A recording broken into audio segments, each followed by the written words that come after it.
Welcome to part 3 of our knots series. In this video we're going to have a look at some loops.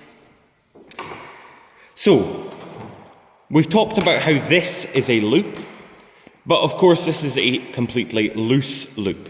Sometimes we need a fixed loop in the end of our rope. That is what we call an end of line loop, which is different to our midline loops, which we will look at in the next video.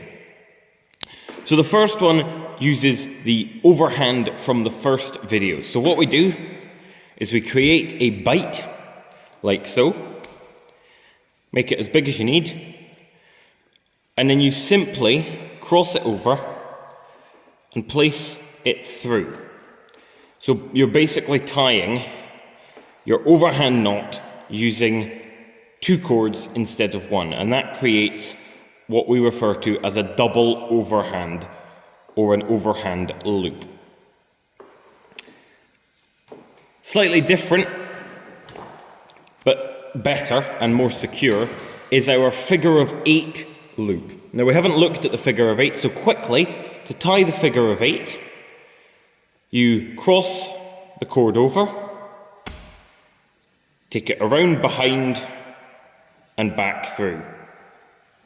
And that creates your figure 8 shape. Now in practice there's not a lot of use for this particular knot, but when we convert it into an end of line loop, it becomes very useful. So just the same as the overhand loop, we create a bite. You need quite a large bite for this knot. You cross it over, but rather than bringing it up through from behind, you take it back to the front and then you place it up and through.